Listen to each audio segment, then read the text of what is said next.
Bienvenidos y bienvenidas a Ludum Nostrum, un canal de reseñas de Wargame, de juegos de mesa y de Eurogames en general. Espero que seáis bienvenidos a mi primer vídeo del canal, ¿vale? En este vídeo específicamente hablaremos de un top de 10 generales de ONU.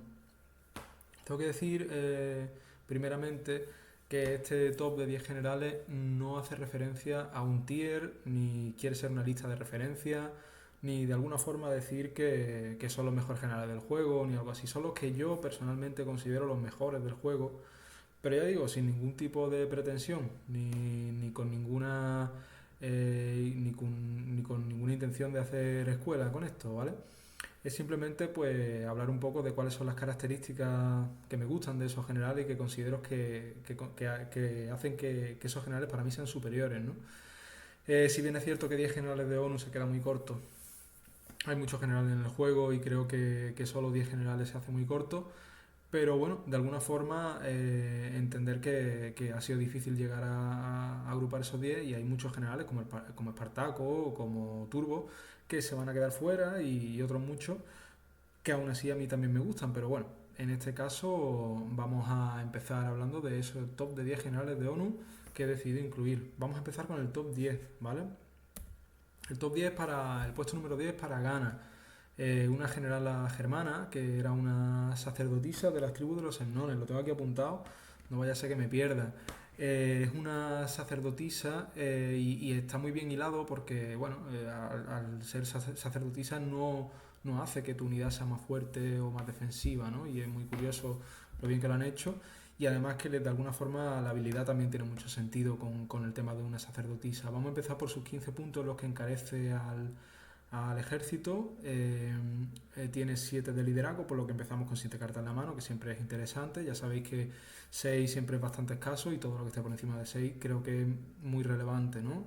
Elegir un general que tenga 6 de liderazgo tiene que ser por alguna característica muy concreta. Yo siempre suelo elegir generales con 7 de liderazgo. Vale, tiene 3 de alcance su radio de influencia, aumentando la moral de las unidades que estén dentro de ese radio y como habilidad dice que puede repetir una tirada completa de dados por turno. Ya digo que esto se parece mucho a lo que una sacerdotisa haría, ¿no? En una batalla, de alguna forma lo podemos imaginar así. Y bueno, teniendo en cuenta que los germanos son una facción que no tiene muchas unidades profesionales, de alguna forma esto viene a paliar eso, ¿no? A hacer que repitamos esa tirada de dados en un momento interesante, en un momento de la partida en lo que lo necesitemos, pues creo que es óptimo, ¿no?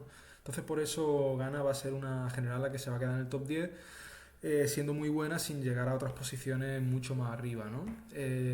Antes de continuar, quería decir también bueno, que es importante que los generales de alguna forma que elijamos, lo primero que tenemos que pensar es los puntos en los que vamos a jugar. Si vamos a jugar a muchos puntos o a pocos puntos, hay una gran diferencia. Es que a menos puntos, generales que hacen que una unidad única sea muy fuerte, en la que ellos están, dándole muchas habilidades, van a brillar mucho. Sin embargo, otros generales que no hacen eso con esa unidad, pero sí tienen una habilidad muy buena, o hacen que otras unidades que no sean la que él está adopten una serie de ventajas, va a hacer que sea más buena a más puntos, ¿no? Entonces esa es la primera diferenciación, es un concepto al que quiero introducir porque creo que es muy interesante. Sin embargo, creo aún así que va a ser superior elegir a generales que hagan que otras unidades sean muy buenas. Y esto ahora lo iremos viendo porque creo que al final de eso se trata, ¿no? De economizar lo máximo tu ejército y hacer que el general influya en las habilidades de toda la cantidad de unidades que se pueda, ¿no? Entonces, bueno, de alguna forma Gana ya lo hemos visto, vamos a pasar al top 9. Encontramos a Adelmar. Adelmar no he encontrado mucha referencia histórica con respecto a él. No me extrañaría que pudiera ser a lo mejor un personaje, pues, a lo mejor inventado. No sé, estoy hablando sin saber. Pero bueno, en todo caso es un general sármata con 10 puntos de encarecimiento de ejército, 6 de liderazgo, es el único del top que ahora veréis que tiene 6. Tiene 2 de rango de influencia, le da 1 de moral, 1 de escudo, 2 de ataque. La gran habilidad de Adelmar es que una vez por turno puede aplicar el evento lanzar jabalina gratis a cualquier unidad dentro de su radio de influencia. Esto significa que cualquier unidad que esté dentro de su radio de influencia que tenga jabalina, cuando entra en combate puede activar ese evento de forma gratuita, al margen del que le vayamos a echar luego a esa unidad, ¿vale? Esto al final es un quebradero de cabeza, ¿vale? Si vamos al contexto de los sármatas, en el que tenemos muchas unidades de largo alcance, muchas unidades hostigadoras, y concretamente hay una unidad hostigadora, no recuerdo ahora el nombre, que combina muy bien con Adelmar porque además tiene esa jabalina, pues al final primero mermas a una unidad, luego te acercas a ella, lanzas jabalina y entras en combate con una unidad que a lo mejor has hecho 4 o 5 puntos de daño ya. Y ya es otra cosa. Ya sabemos que contra herida pegan más flojo, nos van a pegar menos, en fin.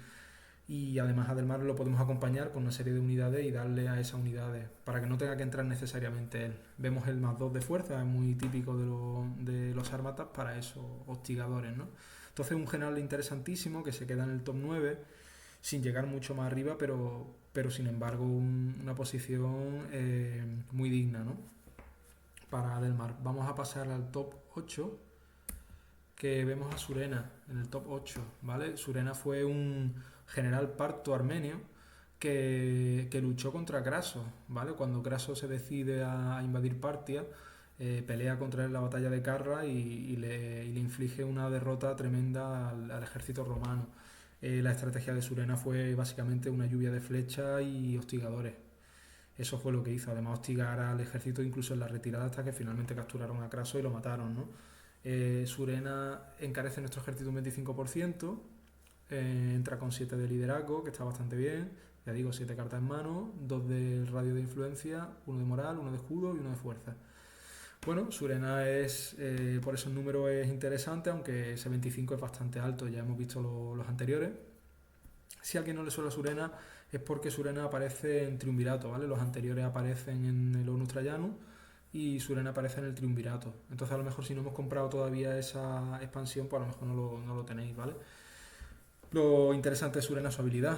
Dice, la unidad activa de arqueros montados dentro de su radio de influencia pueden disparar 2 veces. ¿Esto qué hace? Esto lo que hace es que esas unidades de arqueros montados que tengamos dentro del radio de influencia de Surena, en vez de disparar 2 dados si está a distancia larga o 4 si está a distancia corta, dispararía una vez más. Es decir, imaginaos que podemos acumular una cantidad de dados increíble. Si vamos a lo mejor con 2 unidades y disparamos a corta distancia, estamos disparando 16 dados, ¿vale? Es tremendo. La única pega que tiene Surena son esa serie de unidades. Esa serie de unidades que tienen que ir con Surena, pues deben ser partas o deben ser mercenarias. Y todavía no encuentro yo quizá una unidad montada de arquero que merezca realmente la pena. Pienso mucho en los palmirenos, pero no olvidemos que son 210 puntos los palmirenos, ¿vale? Puede ser una de ellas, pero a Surena le compensaría más una unidad de hostigadores, pero no encuentro una unidad en la que Surena creo que pueda desarrollar todo ese potencial. Quizás es cuestión de seguir viéndolo hasta que funcione, pero en batalla no me ha funcionado del todo como yo pensaba. Aún así la habilidad es muy importante y como general se queda en un top 8 que también es muy digno. Sin embargo, si hubiese unidades de arquero montado poderosas que pudiéramos seleccionar con Surena, como por ejemplo los arqueros montados sármatas, quizás Surena estaría mucho más arriba. Vamos a pasar al top 7 con Suetonio Paulinus, general romano que bueno, hizo la guerra en Britania y derrotando a la reina Boadica, aplastando esa rebelión, ¿no? De Suetonio Paulino llama la atención ese 20%, que bueno, es caro dentro de lo que cabe, pero sin embargo tenemos 7 de liderazgo, 3 de rango de influencia, está bastante bien, 1 de moral, 1 de escudo, 1 de fuerza. Y la gran habilidad de Suetonio Paulino, que la habilidad del legionario tiene la habilidad de investir ataque prioritario cuando cargan. Pues sencillamente imaginemos que tenemos una línea larga de legionarios, a 1000 puntos quizá podemos meter 3, pues le estamos dando a 3 unidades la habilidad de investir, ataque prioritario cuando cargan y más 1 a la fuerza. Bueno, creo que puede marcar mucho la diferencia si somos nosotros los que cargamos.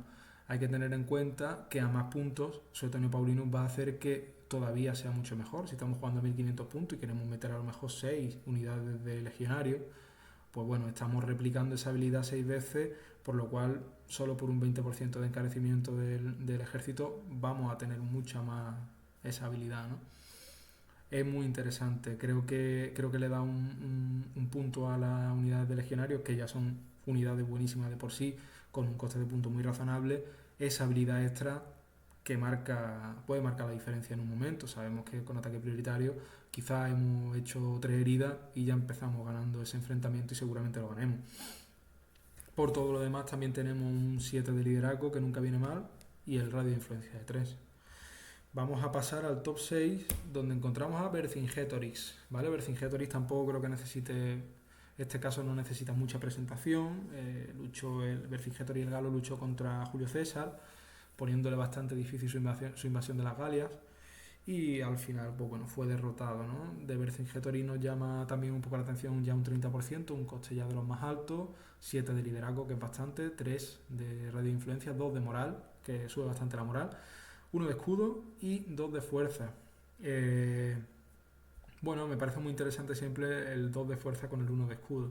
Hace que una unidad media pueda ser una unidad de élite, ¿no? Pero la habilidad de Vercingetorix, sobre todo en partidas a 1000 puntos, por ejemplo, dice, una vez por partida puede obligar a su rival a mover hasta 3 unidades. A 1000 puntos quizá 3 unidades sean un grueso del ejército importante.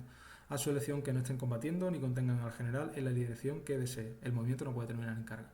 Bueno, esta habilidad lo que hace es que es capaz de desarbolar completamente la defensa del enemigo. La posición en la que está el general puede quedar comprometida. Entramos con alguna unidad de carga o con el mismo Vercingetorix que va a dar más 2 a esa unidad. Se me ocurre una caballería o unos nobles. Y bueno, y somos capaces de ganar la partida con ese movimiento de Vercingetorix usado en el momento preciso, es perfecto. Lo que va a hacer, primero, que el general enemigo mantenga al general bastante alejado de nosotros, que entre menos en batalla por el gran miedo a que lo movamos en la dirección que deseemos nosotros. Si lo hacemos simplemente avanzar en un momento, pues bueno, somos capaces de rodearlo rápido y ganar la partida con un sencillo movimiento. Vercingetorix creo que tiene eso, lo mejor es por eso alcanza este top, pero bueno, se queda un poco todavía lejos de las primeras posiciones porque finalmente, simplemente porque es una vez en partida. Es decir, esto puede salir bien, pero también puede salir mal. Y yo creo que eso es la clave, ¿no? Que quizá es un momento por partida y bueno, no me llegan a aparecer del todo todavía. Se ha empezado en esta nueva expansión a trabajar esta mecánica de una vez por partida con muchos generales, pero es algo que a mí todavía lo cojo ahí con pinza. Pero tengo que decir que la de Vercingetorix es buenísima. Creo que tiene mucho sentido. Vamos a pasar al puesto sexto y tenemos aquí un empate, perdón, sexto no, quinto puesto, empate entre estos dos generales que no he podido elegir, no he podido decidirme por uno, además por las similitudes. Tengo que decir que Aníbal es sin duda mi general favorito. Si no fuera por Aníbal, yo creo que no habría llegado yo nunca a ONUS. Todo lo que leí de él y todo lo que la admiración que le, ¿no? que le tenía y de la gran inspiración que es para mí Aníbal, fue la que me hizo llegar a ONUS y a las novelas históricas, ¿no? Mi padre hablándome de pequeño de las hazañas de Aníbal, cruzando los,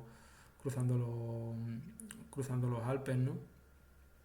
Entonces, de alguna forma, pues bueno, es mi general favorito, pero tengo que decir que bueno, que se queda en una quinta posición junto con Julio César, que tampoco necesita mucha presentación, ¿no? El gran estatista y también estratega, que bueno, que vencedor de tantas y tantas guerras y tantas batallas, ¿no? Aníbal es el padre de la estrategia y eso es cierto que se ve reflejado en su 8 de liderazgo. Analizándolos un poco vemos similitudes entre los costes, quizá Aníbal es un poco más barato, un 5%, pero Aníbal tiene el mismo liderazgo que César, el mismo radio de influencia. César aumenta la moral 2, Aníbal 1, cuanto escudo y daño es lo mismo, y aquí es donde hay la gran diferencia, ¿no? En la que yo creo que Julio César es superior, aunque aumente el coste, pero su habilidad tiene mucho más sentido que la de Aníbal. Aníbal lo que hace es que la unidad en la que él está puede repetir un cheque de moral por turno. Sin embargo, César dice que una vez por turno, en la fase de activación puede activar una unidad propia en su radio de influencia que esté huyendo desorganizada para chequear el moral con más 2. Es decir, es capaz de recuperarnos unidades que estén rotas o rápidamente dándole un más 2 más su más 2, ¿no? El más 2 de general más el más 2 de estabilidad. Bueno, creo que es una habilidad un poco superior a la de Aníbal. Pero al fin y al cabo, si vamos a ir con uno de esos dos ejércitos, esos son los generales que tenemos. Entonces yo creo que elegiría a Aníbal si fuera con Cartago, sin duda, y elegiría a Julio César. Ambos con un liderazgo de 8, creo que también es una habilidad superior empezar con 8 cartas en la mano. Creo que es esencial y que nos hace tener más posibilidades que el rival al principio y en general cuando robemos cartas o cuando decíamos descartarnos, en fin, vamos a tener una cantidad de cartas en la mano que pueden ser la diferencia.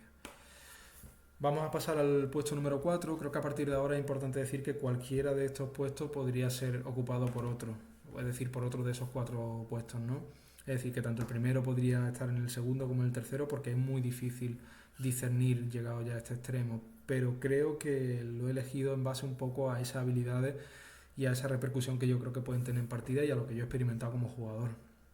Vamos en la cuarta posición, quizás esta cuarta posición un poco sorpresa porque no es un general muy conocido. Vamos con Susagus. Susagus es un general sármata, ¿vale? Fue un rey roxolano, de la tribu roxolana, que participó en las batallas en la guerra Dacia, apoyando a Decébalo en algunos momentos hasta que finalmente se retiró. Es verdad que no sé mucho más sobre él, hay que mencionar que aparecen en las novelas de Posteguillo, en las novelas de Trajano, las cuales recomiendo enfervocidamente y decir que bueno, que Susagu aumenta un 20% el coste del ejército, pero por contra nos da 7 de liderazgo, que está bastante bien, 2 de rango de influencia, 1 de moral, 0 de escudo y 2 de fuerza. Ya eso nos va a indicar pues el tipo de unidad en el que tiene que ir Susagu, unidades de arquero, de hostigadores, en fin, gente que pueda disparar de lejos, lo vamos a aprovechar muchísimo y también, ¿por qué no?, meterlo también en alguna unidad de catafracto, de noble, sármata, pues nos puede ayudar mucho, ¿no? Dice, puede activar hasta 2 unidades de caballería adicionales cada turno. Sencillamente esa habilidad es tremenda. Jugando a 1000 puntos, por ejemplo, es tremenda. Pensemos en una partida de 1000 puntos en la que decidimos meter unas 4 o 5 unidades como mucho, 4 unidades quizás. Jugamos a unidades de puntuación alta y está Susagun, ¿no? Cartas como una escaramuza o un tanteo nos hacen activar directamente todo el ejército, sino el 80%. Entonces Susagun lo que nos va a dar esa posibilidad de mejorar todas esas cartas, ¿vale? Un tanteo que pasa de 2 a 4.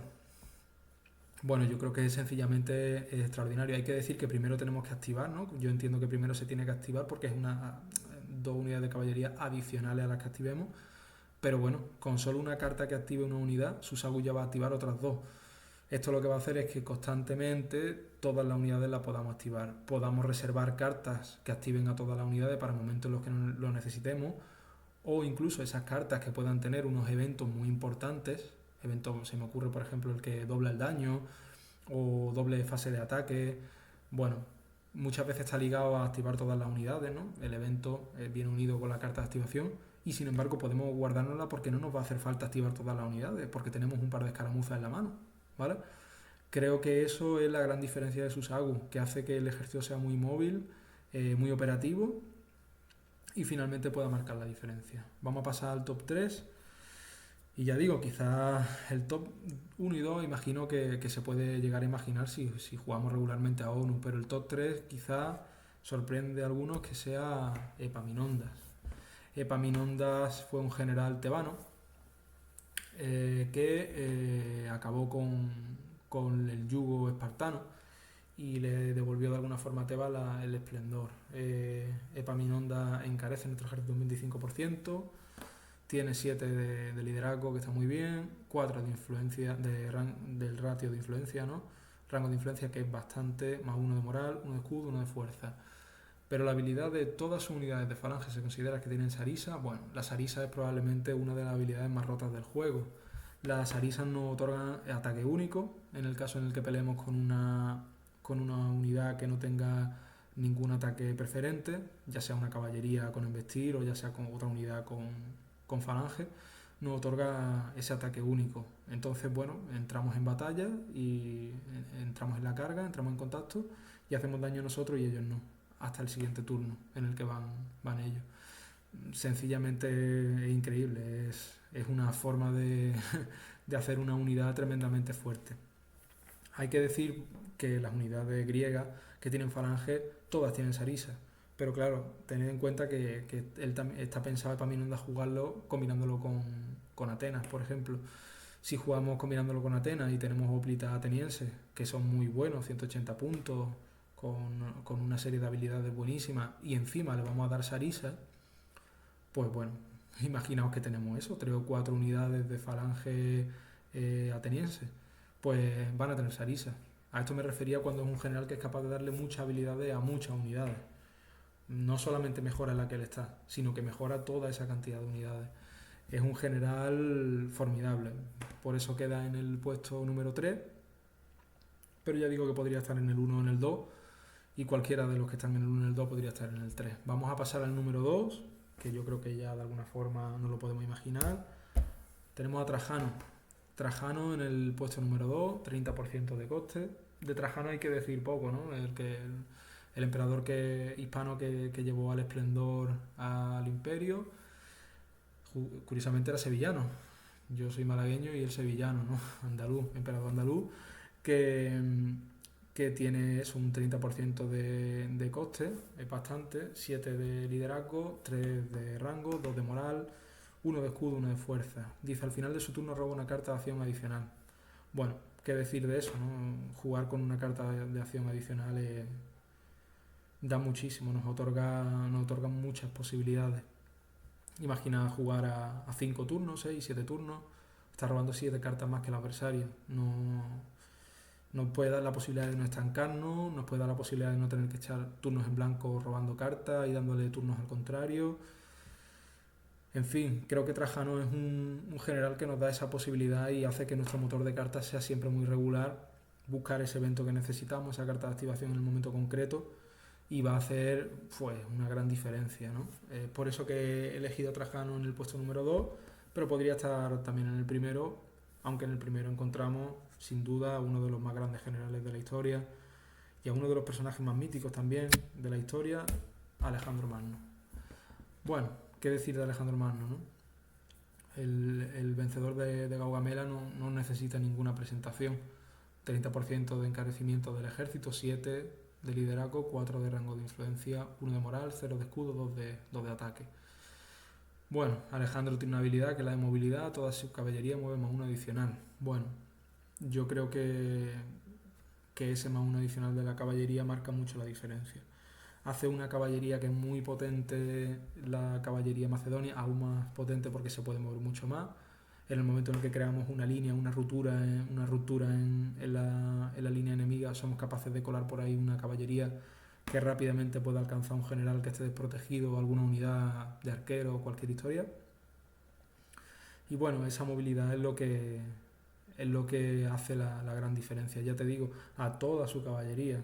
Claro, los normales, bueno, sabemos que las falanges macedonias son muy potentes, pero se podría jugar perfectamente a lo mejor con 2 unidades de falange y el resto caballería, si queremos tener una línea un poquito ahí en el frente por si acaso, pero bueno, creo que de los generales que prueban batalla y que más resultados pueden dar, y parece que no, pero ese +1 es la diferencia entre llegar y no llegar. Yo creo que, o incluso al inicio de partida, que tengamos algunas unidades en primera línea y que puedan llegar con facilidad prácticamente en el turno 1 al adversario es formidable, ¿no? Entonces, bueno, este ha sido mi top 10, este ha sido el vídeo, y bueno, de alguna forma quería pues agradecer mucho a la comunidad de ONU, que ahora en la descripción pondré pues bueno, una serie de enlaces donde podréis encontrarla, la comunidad de Telegram, donde allí estamos siempre debatiendo e incluso jugando nuestras partidas en TTS, en Tabletop Simulator. Quería agradecer a todo el equipo de la revista Seise, a Iván Berserker, a Hans, el ermitaño lúdico, a Carso Fergo y a Santiago Herrero. Pues bueno, el apoyo que me han dado. Ahora de alguna forma pondré por aquí sus canales para que podáis también visitarlo y suscribiros. Animo a que os suscribáis. Y bueno, espero que haya gustado el vídeo. Seguiré trayendo este tipo de contenido, hablando un poco también de otros temas de ONU, algunas partidas que echaré, etcétera. Y bueno, saludar al equipo de A6 y espero que os haya gustado. Nos vemos en el próximo vídeo. Adiós.